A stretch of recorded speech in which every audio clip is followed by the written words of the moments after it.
لعل حزب تግራይ ክንጭፍጨፍ ዝወሰነ ጄኖሳይደር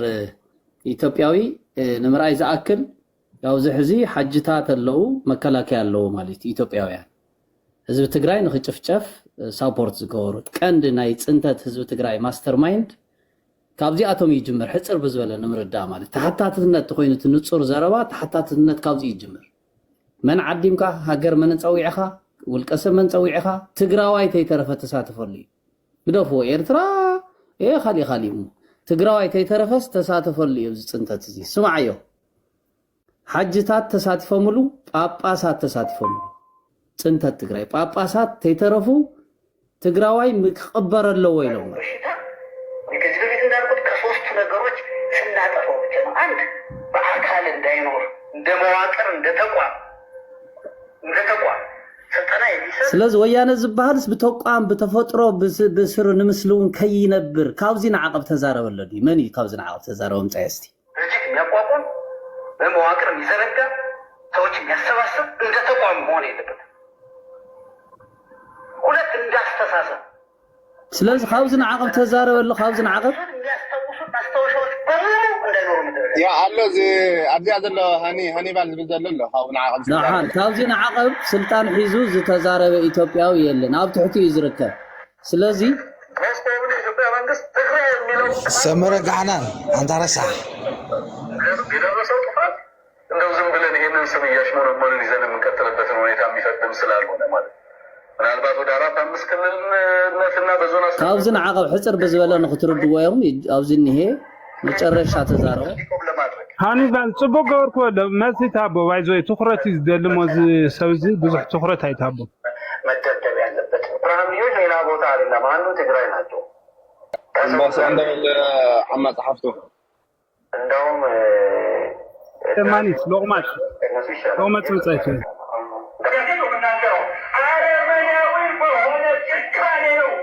يرس كي تدايبو نسمر لذا ها ريسبكت تقبرو بقى خلاص سوات اور سنه سرعه زلهم ليه ولا زي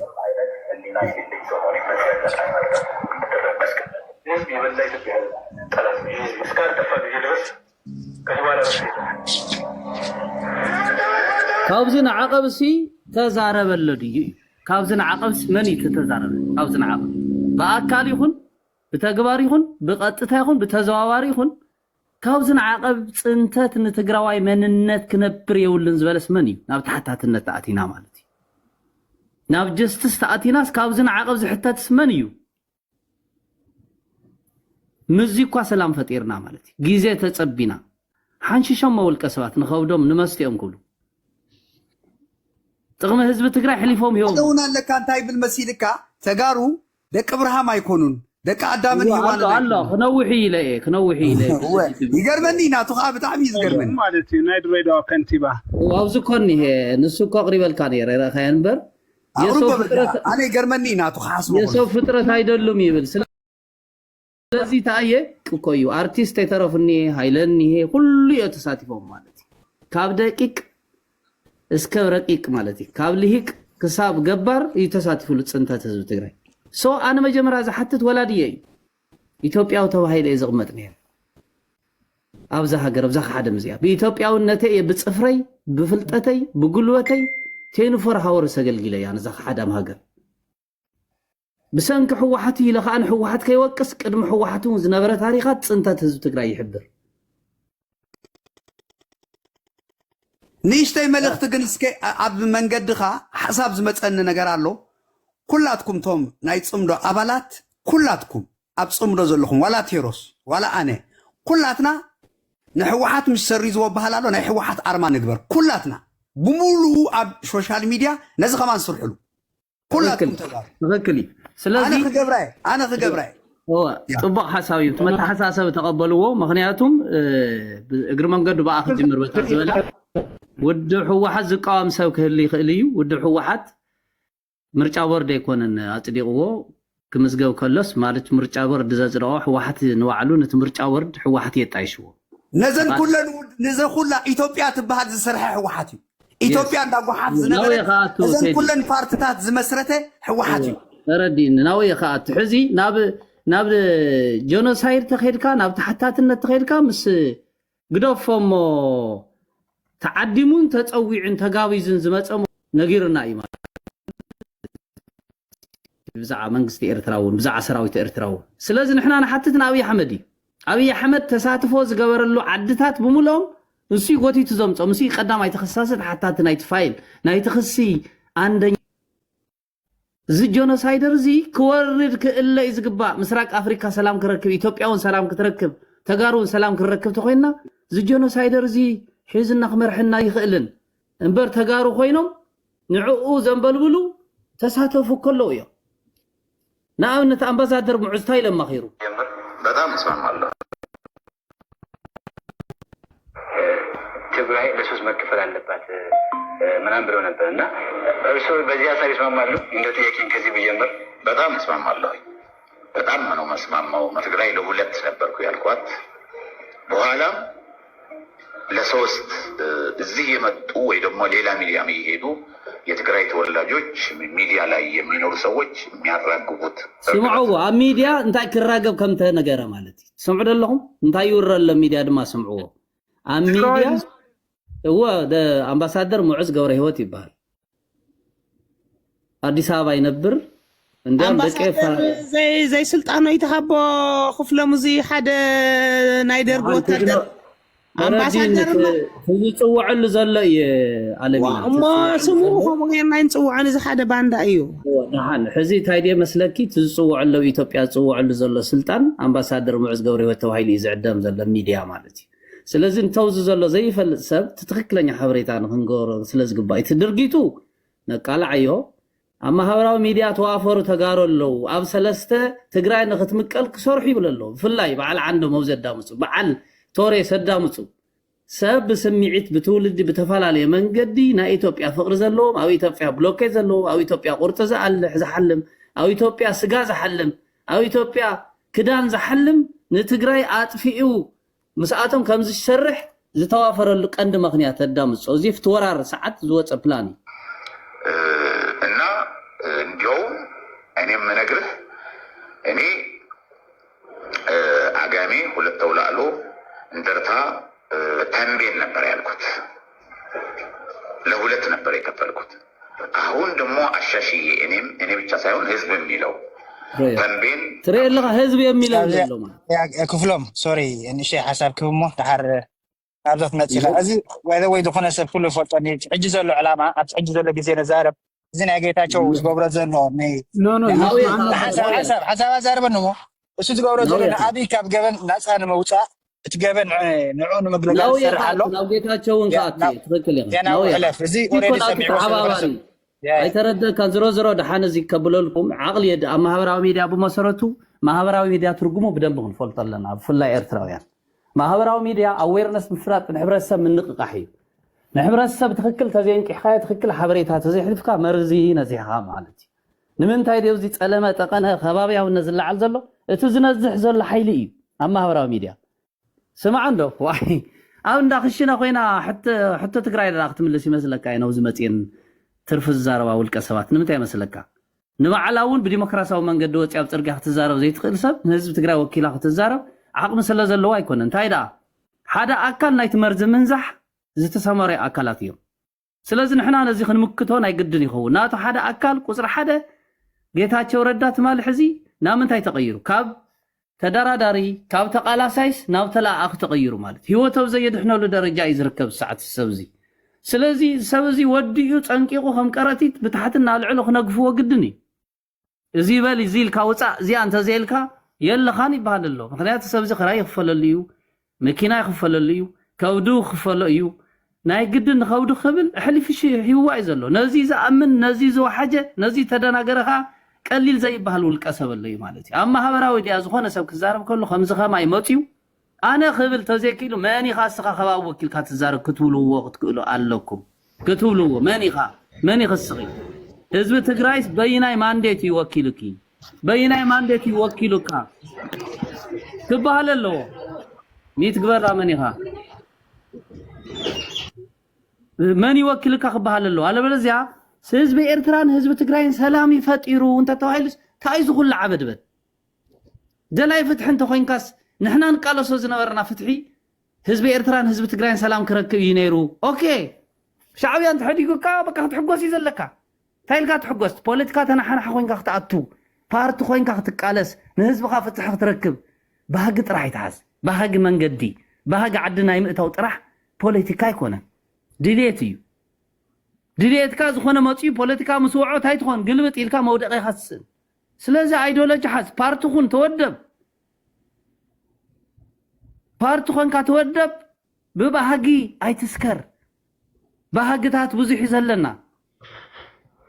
بهاجتات نا ود سوات ايودان ونوحيو تملي سيودان بهاجتات دليتات نا ود سب او بيت بايتا زلو ጭቡጥ ኩነታት ግን አውገ አፈጻጸም አይወግዕ ነራ አንተ ወሕዚ መሬት ትሕቲ ሻዕብያ ኣብ ትሕቲ ምሓራ ኣብ ትሕቲ ኦሮሞ ኣብ ትሕቲ ገሌብ ነይሩ ኣፈጽ ሰላም ተፈጢርካ ግን ከም ትሄድ ዝበለካ ንስኻ 1 ሜትሮ ረሓቕ ኣነ 1 ሜትሮ ክርሕቕ ንስኻ 1 ሜትሮ ቅረብ 1 ሜትሮ ቀርብ ይዝመጽ ተኸባቢ ቦርደር ይጥረር ተይኮነስ ይኽፈት ይኸውን ኣብቲ ከባቢ ዕዳጋ ክገብሩ ኣብ ክልቲኡ ተወለዱ እኮ ተጋሩ ኣለዉ ነዮም በዚ ኩናት በዚ ነገር እዚ ተቐልዮም ኣብ ሽግርን ኣብ ሓዘን ኣብ ስቃይ ኣብ ስደት ኣብ ከርተት ዝነበሩ ንዕኦም ሓሲብካ ኣሎም ዲኻ ስለዚ ክትዛረብ ከለኻ ንባዕልኻ ማእኸል ጌርካ ይኮንካ ዝዝረብ ሓደ ደረጃኻ ፍለጥ ዳያስፖራ ሳፖርት ገብሮ ብዛዕባ እንታይ እዩ መንግስቲ ኮይንካ ወኪልካ ትዛረብ ህዝቢ ኮይንካ ወኪልካ ትዛረብ ንህዝብን ንመንግስትን ሳፖርት ምግባር ግን መሰልካ እዩ ምቅዋም መሰል ምድጋፍ መሰል እንታይ ሃይማኖት ጾታ ዕድመ ባህጊ ከይተንከፍካ ብዲስፕሊን ታርጌት ተወቅዕ ማለት ምርጫ ቦርድ ፈረመ አልቀቆ እንዲያም ሕወሓት በቲ ዝድልዮ ዘሎ ታርጌት እዩ ዝኸዘለ ሕዚ ናብቲ ዝድለ ዘሎ ህዝቢ ትግራይ ሕቶ ባህጊ ናይ ሕወሓት ሕዚ ይፈንቂል ዘሎ ተወጢሩ ሕወሓት ክሰርሕ ሕዚ ገዛዕዮ እዩ ተዋሂብዎ በቲ ዝደልዮ እዩ ዝኸድ ዘሎ ምክንያቱም ሕገ መንግስቲ ዘይፈቅድ ስኢልካ ሕዚ ትግራዋይ ናይ ምፅላእ ትግራዋይ ፓርቲ ናይ ምውቃዕ ስራሕ ጥራሕ ይሰርሕ ዘሎ እምበር ደንበን ሕግን ተኸቲለ ይኮን ዝኸድ ዘሎ ዝወዲ እዚ ማለት እዩ እዚ ጆኖሳይደር እዚ ብኸመይ ገይረ ካብ ገመነይ ነፃ ይወፅእ ተኺላ ኤርትራ ትወንጀል ተኺላ ኤርትራ ክሕዘለኒ ተኺላ ትግራይ ክደቁሰለኒ ዝብል ባህጊ ጥራሕ እዩ ዘለዎ ጆኖሳይደር እዚ ስለዚ ንሕና ናርአና ይናሃልቕን ንዓይ ዝመስል ባህጊ ዘለዎ እንተቐሪቡን ድማ ትማሊ ዝገበረ ይግበር ዝፈፀመ ይፈፅም ልዕሊ ኣብይ የለን ናብ ተሓታትነት ተኸይድና ሰብ ትሕቲ ኣብይ ዝርከብ ኩሉ ስለዚ ምስ ኣብይ ዝደራደር ተኾይነ ዳንኤል ክብረት ክዛረብ ርእሰይ ዘይሕመን ተኾይኑ ከመይ ጌርና ስዑድ ኣወር ርእስኻ ይሕመካ ኣሎ ዳ ሞ ብሃይማኖት ኢኻ ትፀልኦ ብሃይማኖት ተኾይኑ እውን እዚ እውን መሓመድ እዩ ስለዚ ዓሪ ሕሰብ ሰብ ብወንጀል ሕተት ብፆቶ ይትሕተት بعدمي يتحتت بمننت يتحتت بعد يتحتت بهايمانوت يتحتت بدرجيت بزفصمو درجيت سابورت غورو بزفصمو حتت جبر او غزاخ وانجلኛ انتلي حاوي انتلي حلفك نوسدينا انت وسدوا زبلك مصي سلا سلام يزبل زل حزب ኤርትራ سلام زبل حزب ኤርትራ سلام يزبل زل حزب ትግራይ كيد بغرئ من دراما رأيو طرع በልካ በደገ በልካ ይበልካ ምንም ትغيሮ ነገር የለም كمسلك كاسيل كان عفار كتورد تخليها قبل بليعها درقت سلعها 50 ديجري مقد رأس 5 بلبلكا شبت كان جزع خان دبريخا نشو قداخا تهدم زلها نريك لنا باخذ وكل حبرتسب يلن اب تግራይ ዘሎ ሰራዊት ሓንቲያ اب ኤርትራ ዘሎ ሰራዊቱን ሓደይ ደላይ ፍትሒ مسخه اليانس كفتر ካብ ፌስ ተخራኸብ ንራኸብ ደይለና ተባይስና ንላዳ امس دليت ፍትሒ አይተዋስናንኩ ስለዚህ እንስኻ ንዓና እውን ዝሓውስ አልያንስ ክፈጥር ክትቃለሰለኩም ዝብል ምሳኻ ይስማዕ ምዕዩ ደላይ ፍትሒ ኣይንደልዮም ዝበለ ሕወሓት የለን ኣይተጸልሙ ዓድኻ ከምቲ ተመሳሳለ ዲሞክራሲያዊ ስርዓት ክካየደሉ ዲሞክራሲያዊ ፖለቲካዊ ንሕንሕ ክፍጠረሉ እንተኽኢሉ ባይታ ፈጢርካ ማለት እዩ አለ ወለዚያ ትግራዋይ ከርካ ተቃሊስካ አለየለይ አለ ዘተዚያ አሊካ ለና ኣብይ ይኺድ ኪድ እንደማኺድ ቫኬሽን ጌርካ የምብርት ምኻድ ስለዚህ ህዝብ ትግራይ ጦርነት ይደልን ኣብ ትሕቲ ብልጽግና ኦሮሞ ዝወድቀሉ መንገዲ የለን ናይ ማን ቦታ ውራ ኣሓተተን ትግራዋይ ዝሓት ዘሎ ናብ መረበት የመልሱኒ ህዝበይ ተሓታት ጦርነት ንማንም አይደልን ይዘል ጦርነት ዝጉስጉስ ዘለው ግን ንመኑኒ ብቀጥታ ይኹም ተዘዋዋሪ ካብ ምሕታት ዓዲ ይውዕልን ግደፎ እንተንዳክሽነ ገለመለ ሪእና የኔና ምንም በቃ ሲልካ ውልቀ ሰባት ብዘታልልዎን ውልቀ ሰባት ብዘበልዎን ስለ ፖለቲካ ይዛረባ እየን ዘለዋ ነገር ስለተጻረፋስ ፖለቲካ ዝፈልጣ እዩ ዝመስለን ዘሎ ፀገም የብሉን እዚ ናይ ስትረስ ጉዳይ ክኸውን ይኽእል እዩ ኣይንዕዘለነ ብቐጥታ ይኹን ብተዘዋዋሪ ግን ኣብ ዕፅዋ ህዝቢ ትግራይ ብቪድዮ ወፂኻ ከምዚ ዓርስኻ ጋሊፅካ ክትዛረብ ዘይትኽእል ተኾንካ ዓቕሚ የብልካን ማለት እዩ ብቪድዮ ወፂኻ ከምዚስ ኣነ እገለ እየልካ ክትዛረብ ትኽእል ሞራል እንድሕር ዘይብልካ ንስኻ ሕብረተሰብ ወኪልካ ክትዛረብ ይትኽእል ክትፈልጥዎ ዝግባእ ሓላፍነት ዝጎደሎ ዘረባ ምዝራብ ዓቕመ ይጥይቕን ፀርፊ ፍልጠት ይጥይቕን ዓጀብጀው ፍልጠት ይሓትት ፍልጠት ዝሓትት ንሕብረተሰብ ዝጠቅም ጥራሕ ፍተዎ ፅላእዮ ህዝብኻ ድሕን ኣረጊት ይኹን መንእሰይ ትፈረስ ተጠቐሙሉ ኣብ ትግራይ ዘሎ ፖለቲካ ስለ ዝወቕዓኻ ንፀላእቲ በሪ ክፊትካ ስለ ዝሃብካ ስልጣን ዝሓዝካ ይመስለካ ከምኡ ግን የለን ስነ ልቦና ናይ ህዝቢ ትግራይ ኣይፈለጥኩምዎን ብጣዕሚ ይስሕቀኩም እዩ ዘሎ ህዝቢ ትግራይ ሕቱ ኣይፈለጥኩምዎን ኣበል ዕድል ተዋዓልካ ዋላስ ምንም ህዝቢ ትግራይ ብሆም ስለ ዘይታለል እዩ كيد نصارقان ጠይቆ መግለጽ ወጪዳ ዘይዛረብ كيد ንስየ ጠይቆ ወጪዳ ዘይዛረብ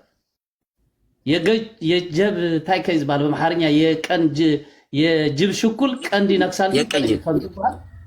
ስለዚህ ከምዝባል ግን هو غزلي قرني نكس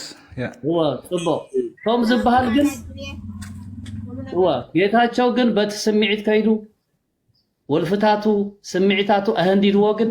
نوعلو بزي دحنا له درجة ودي قلو مالتي قدفو حبرت سكته قدفو مفتح خبص نوعلو قبر اب زي تكبر ودي قلو جيتاچو تفوتو تون قاد حنو ارغاغا ايو كابس سترس وصا تخدل لخا تعلو الباندا زبحالو كاس كم زي عينت مجلس ايهابن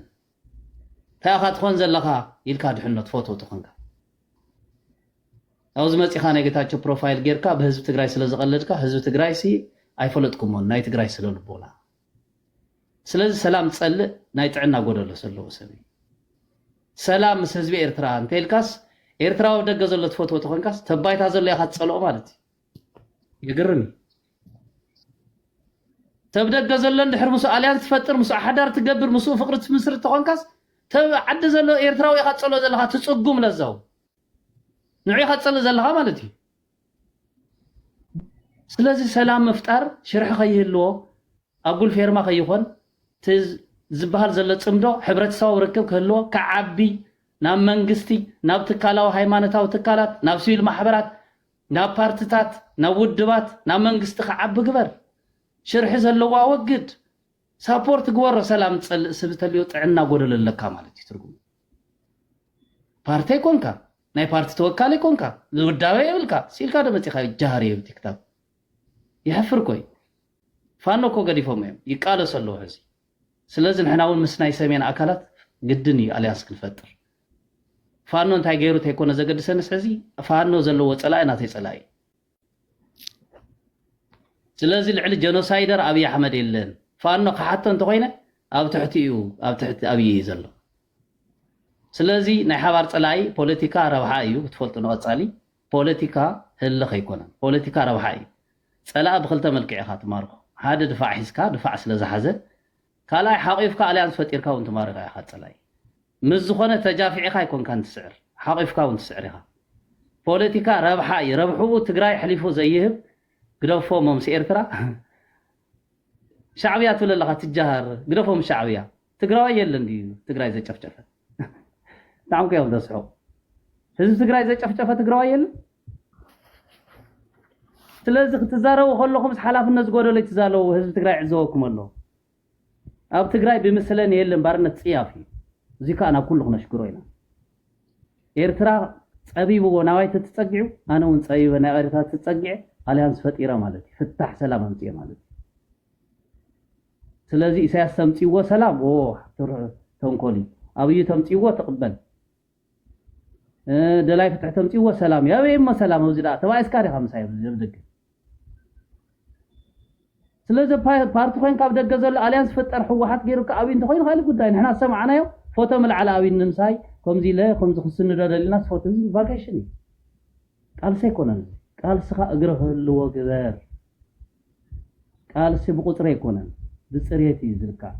ብዕላማ ብኣይዲዮሎጂ ብፍእ እዩ ዝልካዕ ፓርቲ ናይ ምውራድ ናይ ምጥፋእ መሰል ማንም ሰብ ይብሉ ፓርቲ ዝጠፍ ብናይ ባዕሉ ውሽጣዊ ብልሽት እዩ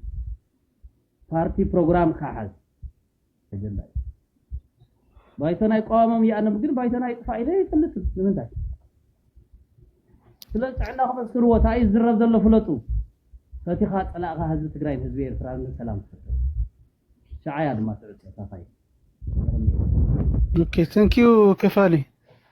تخكل يا كل دو